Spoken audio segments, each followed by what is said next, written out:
Well, the traditional model is a push-based organization, and essentially it starts with the assumption that you forecast and predict demand, and then based on that you organize efficiently to make sure all the right people and the right resources are in the right place at the right time. The challenge is that in an increasingly changing and uncertain world, those forecasts and predictions are becoming more and more challenging.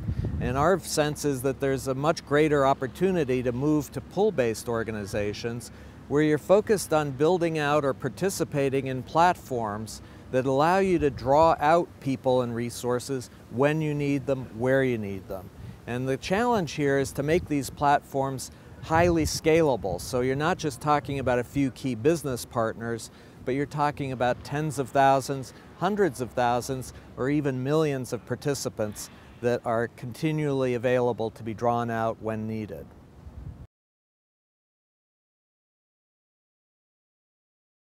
Well, frankly, it's a prerequisite. I think that one of the points that we make in the book, The Power of Pull, is this notion that you are unable to pull at scale without information technology platforms like Facebook or other kinds of business platforms. That's what gives you the opportunity to scale.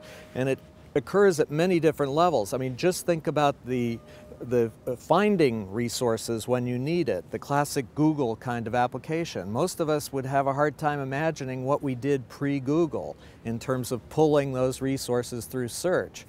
In terms of another level of pull, which is attracting people to us, that's where these social networks like Facebook play a critical role in facilitating unexpected encounters that we never would have had with people halfway around the world that we never knew about. That's the value of an IT platform in that context. And then we talk about a higher level of pull, which is much more focused on pulling out of each of us our full potential in terms of performance improvement and learning. And the opportunity to design platforms where participants learn faster by working with each other, again, wherever they are around the world, is a huge opportunity. So IT is a prerequisite, and frankly, we're still at the earliest stages of thinking through how IT could support these kinds of pull objectives.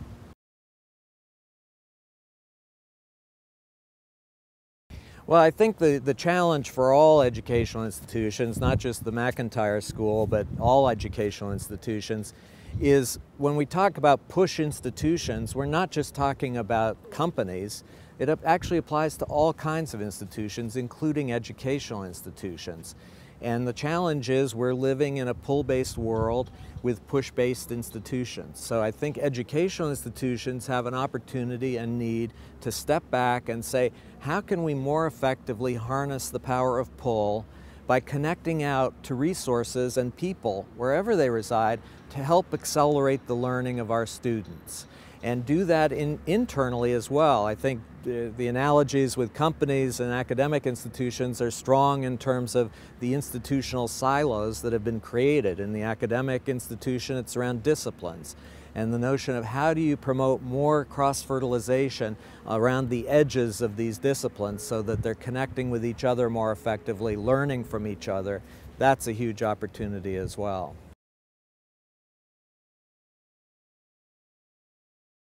I have two great daughters. The advice I've given them virtually from the day they started in school was just spend your time figuring out where your passion is. Don't worry about careers and jobs and income. Figure out where your passion is, because increasingly passion is going to drive performance. If you're not passionate about what you're doing, you're not going to perform very well. You're going to become marginal. If you are passionate, you will be very successful in whatever you pursue. So that's a key piece of advice. And then examine the different places you locate in.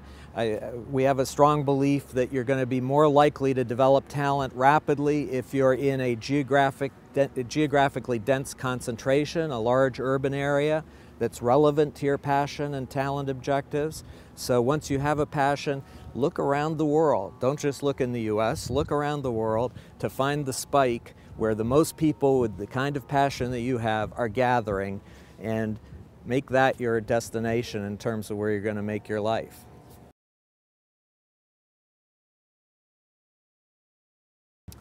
It's interesting, when you ask CEOs what their top priorities are, inevitably they'll say at the top of their list, talent is an incredibly important priority. We all know we're in a war for talent, and talent is increasingly make or break in terms of your business. The challenge is, though, that when you probe with executives about what they're doing on that, their focus is on two dimensions. One is attracting world-class talent, recruiting at the best schools, going to target world-class companies to draw out their talent. Really a lot of investment in recruiting. On the other side, they're basically focused on retaining talent. So if there's any evidence that talent is about to leave, they are masters of putting together packages to hold that talent in. What's missing is in the middle, this notion of how you develop talent more rapidly. And in fact, if you could do that, you would be able to attract all the talent you could handle. Word of mouth would spread that you're the best place to develop talent. People would be flocking to your enterprise. And on the other side, there'd be very little motivation to leave because they're developing more rapidly than they could anywhere else. So our sense is there's a missing middle here in terms of developing talent. And I should say that we're not talking about training programs in terms of developing talent. We're talking about thinking about the workplace on a day-to-day basis, which is where most talent really develops, is day-to-day on the job.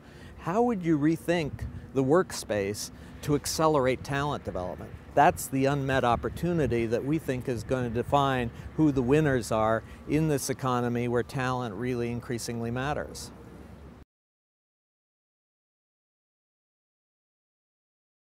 Well, it's one of the more provocative propositions in our book is this notion of serendipity.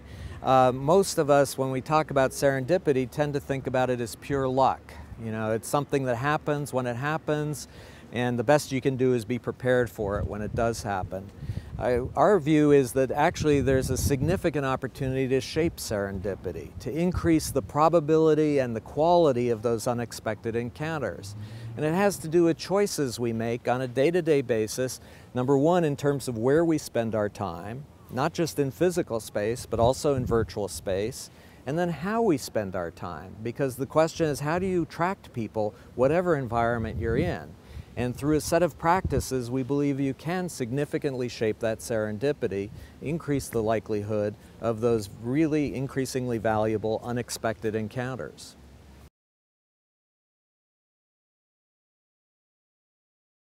And one of the provocative propositions we have in the book is actually, if you want to look at where the most important kind of innovation is going on, it's not here in the United States, it's actually over in China and India. And it's the innovation that I'm talking about at this point is not product and technology innovation, which is where most Western executives tend to spend all their time in innovation discussions. It's a different dimension of innovation. It's rethinking at a fundamental level, what's the role of an institution? Why do we have companies to begin with? And given that rationale, how do we construct relationships across institutions that will help facilitate that rationale? That's a kind of institutional innovation that actually a lot of companies in China and India have really established leading edge kinds of practices, institutional architectures that are largely invisible to Western executives because they're not even asking the question. They're not even looking at that level of innovation. So we think there's a tremendous amount to be learned from what entrepreneurial companies are doing in China and India around building out global, scalable networks where you can more readily access resources when you need it, where you need it, around the world.